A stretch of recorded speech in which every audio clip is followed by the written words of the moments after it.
you cannot have a picture of me because there is no soul in this picture. How can there be a soul in this picture? The soul is only now in this expression in every moment. Only this realm here in that 3D is the only realm that karmic imprints can be dissolved through what? Through the integration of the KDIUCL, the cosmic, divine, infinite, unconditional, compassionate love. Welcome to the Voices of the One Mind, where the elixir of wisdom flows freely.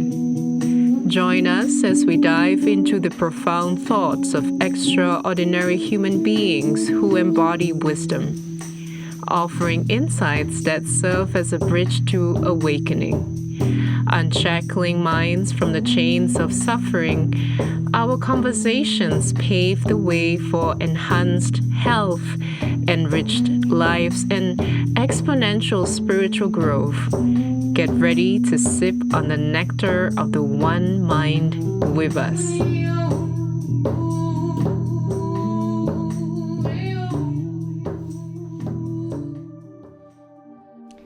Now you say everything is perfect and in perfect alignment. How would you classify this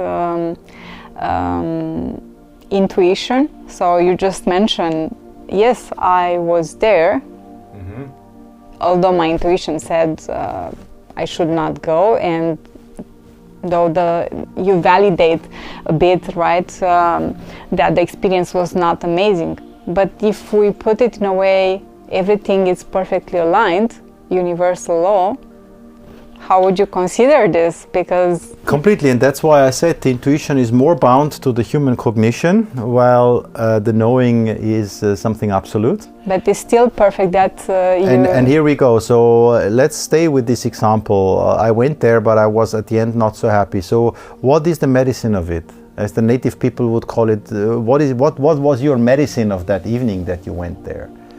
What did you get from that? You know, if you look at it. So one medicine could be, for example, yes, you went there, you didn't like it so much, and you start to question your free will. You know, you start to question your free will, if that is really something so good, or if it is a curse, because there is a lot of ego in the free will expression. And when I say perfect, this is one possibility. And when I say perfect is because everything in the universe, in the divine expression, in nature, there is no such thing that anything is imperfect. There cannot be imperfection in nothing, literally nothing. Nothing is imperfect. And when people ask me, hey, Bear, how are you? My answer will always be, I'm perfect. And that doesn't mean that in this very moment that I type it, I don't have a headache or I have a backache or something. And it's not that I'm saying, wow, I'm so good, and in reality, so it's not about putting myself in a better situation that the physical body at the moment is. No, this is not the point. Because I sometimes say to friends, well, I'm absolutely perfect, just I have a terrible headache. And this is difficult for people to understand. How can you say you're perfect when you have a terrible headache? So the question will only be, does someone really believe that this headache is by coincidence and this headache is not a medicine for something? Yeah, does somebody really believe into the imperfection of nature and the universe? And if you believe that, in the word believe, in the middle, there are three letters after the B-E, be light. B-L-E-E, there's the word lie in the word. So believing is something which has a big notion and possibility that someone is completely led into the wrong path. Well, we all know that sometimes we have a belief system.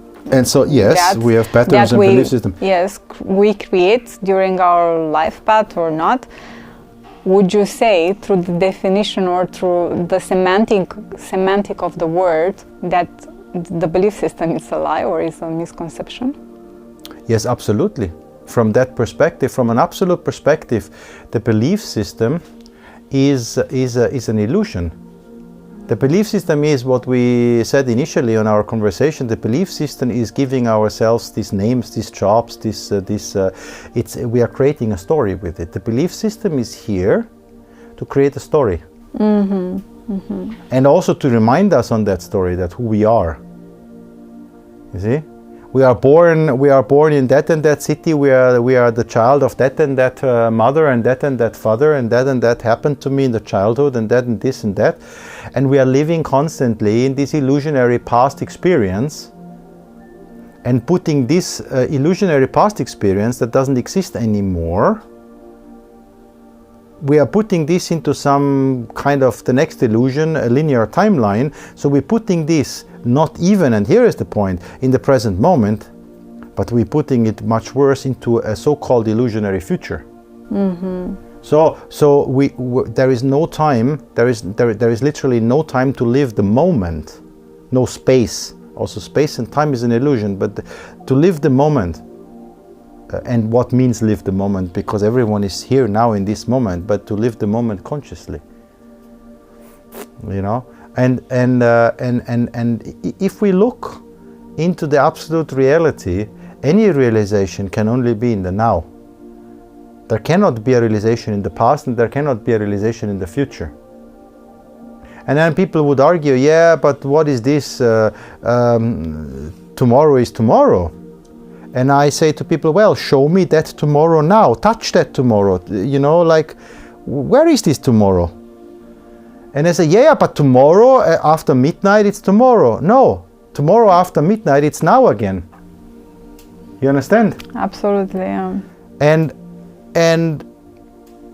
I will give you an example from North American natives, where I've been studying and living with them for a long time, though with the Blackfeet, but in the western, in the eastern woodland tribes, the Iroquois Nation, the Mohawk, these tribes, you cannot take. And I have a very, very, very dear friend there.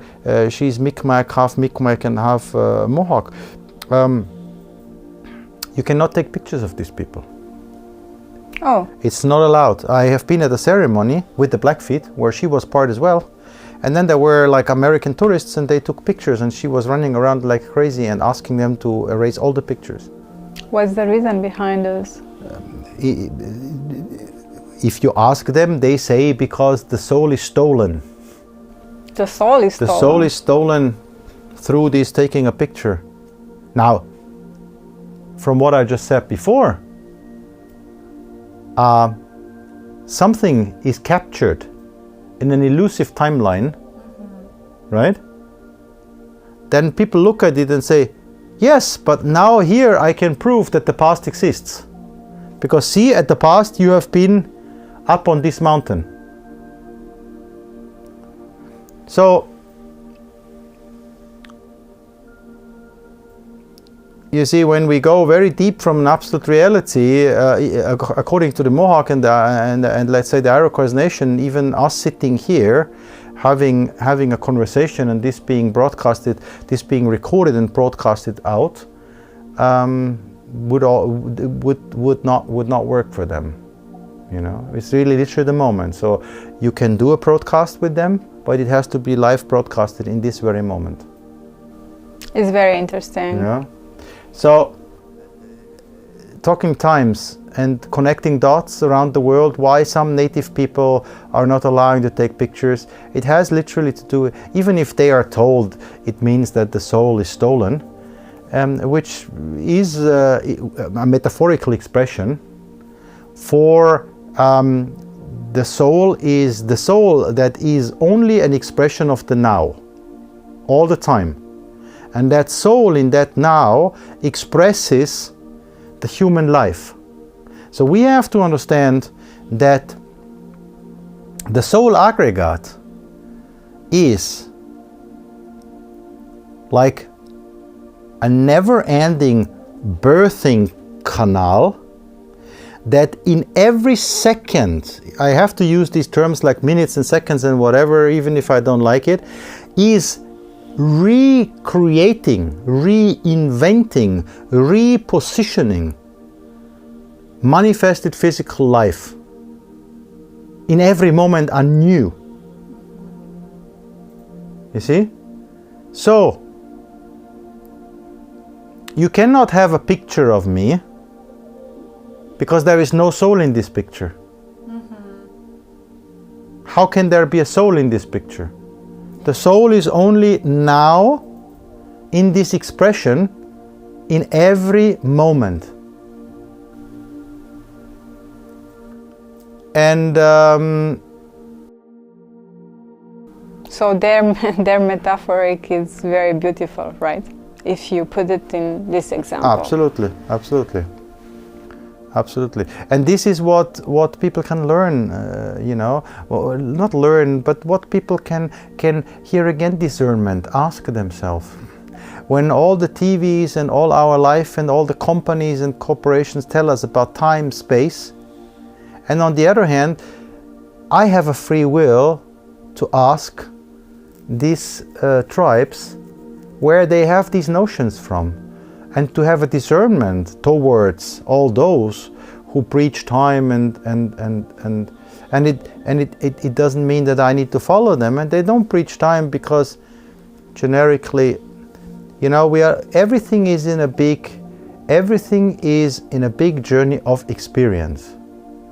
This is the thing, and this experience has the biggest notion, the main reason for that journey, I told you before, and then it has a lot of side notions, karmic imprints of the soul strands that want to be lived, a lot of trauma that comes in with these soul aggregates of this into the earthly realms that wants to be resolved and dissolved during this earth work, and that's possible. Why? Because only this realm here in that 3D is the only realm that you can do this. That karmic imprints can be dissolved. Can be dissolved through what? Through the integration of the Ki Di UCL, the cosmic, divine, infinite, unconditional, compassionate love. Did you meet, do you have an example of a human being that lives or integrated Ki Di UCL? I have a few examples of people I cannot mention. I don't want to mention them, but I have it's a few. It's not important. No, but I have a few examples of friends, of people. How do you perceive them? What generically, I perceive them. Breaking it down onto a very easy expression, I perceive them first of all very calm, very humble, very at service, very helpful, and the most important thing, they would never say no. Meaning, once you give up your free will, and that we could do another conversation about giving up the free will, or actually we could invite one grandmaster to a series to talk about the dissolving of the free will or giving up of the free will, which would be very beautiful.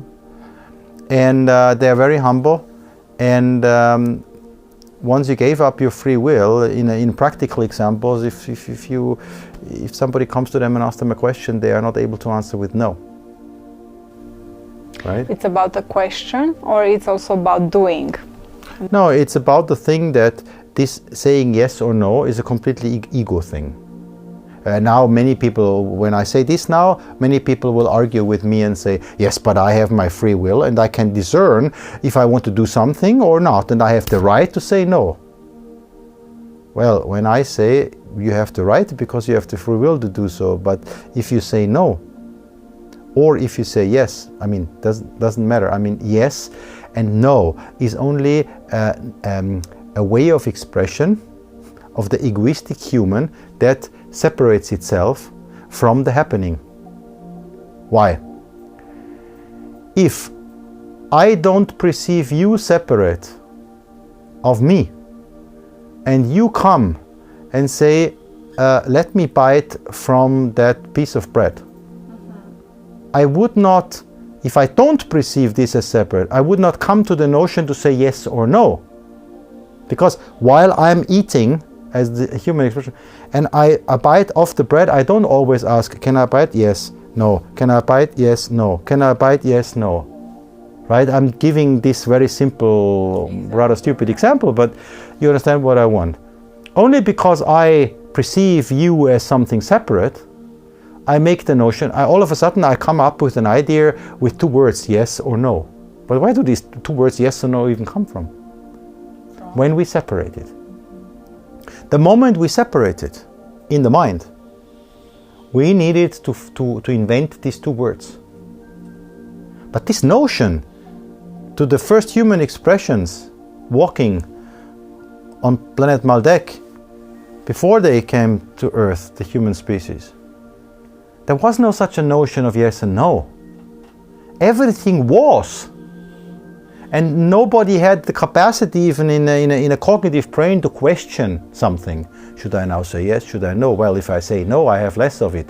So better, do I need it for tomorrow? Yes, then I better say no. You know, all these kind of things.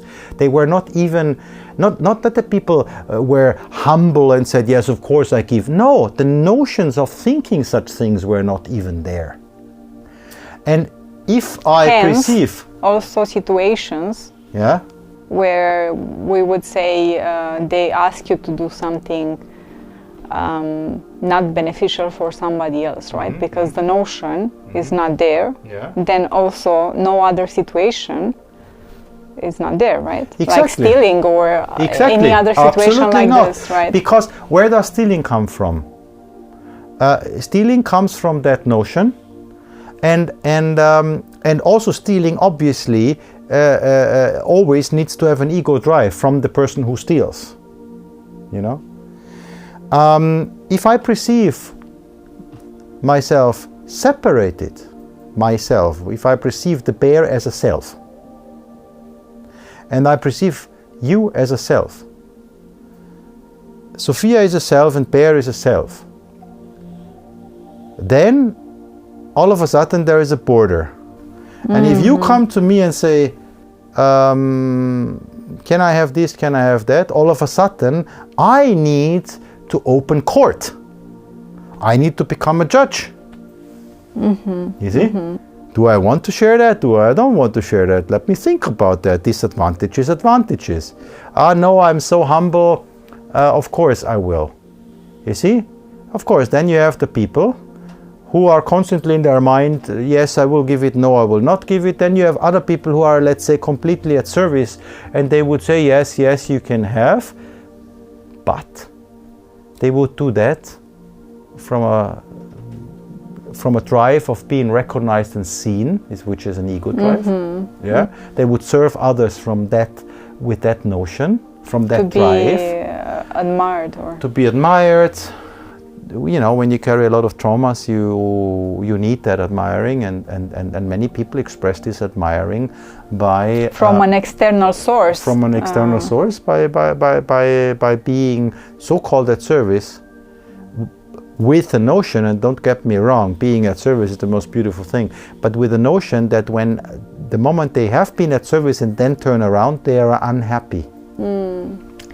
You see, the action made them unhappy because it's just coming. Exactly, they are doing it. It comes from a wrong drive. Mm-hmm. Mm-hmm. And now, coming back to that, if I give up my free will and somebody stands at the door and says, "I want 1,000 euros from you," now, normal human being, the normal way of the cognition would say, "No, why should I give you 1,000 euros? I don't know you."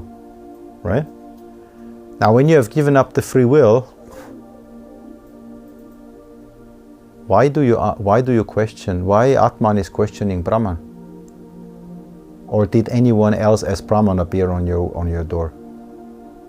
Who appeared on your door to ask for 1,000 euros? Who was that? Is there something else in expression than Atman and Brahman, which is the same? It's the same person. It's the same person that appeared there. And it's a play. It's a play by itself. And I would call them masters, without putting them somewhere on a pedestal, who have overcome that notion to literally fully surrender and expect life every moment anew in the unfolding, are liberated. And that's full liberation. When you don't question, and when you just don't have surrender. even the notion of thinking about to question or not question. Not just don't question. Okay, but so you are free in your mind, you are free in your spirit, you are just going with the flow of what's happening in the moment. you can express it with very salop words, going with the flow. Yeah. Okay. Yeah. No, it's that way. Yeah, going with the flow. You don't Yeah. like the concept. Many people. No, going with the flow has such a. There are even memes, going with the flow, and the flow is full of turbulences, let's call it like this. Yes, the flow is full of turbulences. It's just this going with the flow has a little bit of a notion for me that it's used so widely, and it doesn't really completely, the word, the concept itself doesn't really understand fully what it really means to go with the flow. You see, so to give this absolute surrender, and even that surrender, and here is the point, must come from a 0 point. It must come from a 0 point. This surrender cannot be cognitively, I sit down and now I don't judge anymore and now I wait for everything that life brings on. Absolutely. The liberation can only come when that notion is not there anymore. And that's a gradual, let's say, development of the human cognitive expression. Because that is developing. That is gradually growing and expanding. Nothing else needs to expand because the one mind doesn't, in that sense, need to expand. You see, it's the manifestation in the different realms, in the different dimensions, and the traveling the different dimensions that wants to kind of see and get some expansion towards that only one realization. Thank you, Bear. Thank you for sharing your wisdom, for keeping the space. It was very, very nice to have you here and to elaborate on so many topics or notions that could really give a pointer to all of us on our path, right, in this journey with everything and that's happening nowadays. And I'm also referring that also from my perspective that was a lot of confusion in some of them, and you beautifully said that you should always go within. Thank you for these reminders, and I hope you all enjoy and practice more and more, or you come closer to your KDI UCL. Thank you very much. Thank you for joining us on this enlightening journey with another voice of the One Mind. We thank you for your support, and to ensure that you never miss a drop of this wisdom nectar, click subscribe and stay connected with us on the onemind.org. Until next time, may your path be illuminated with profound insights and growth.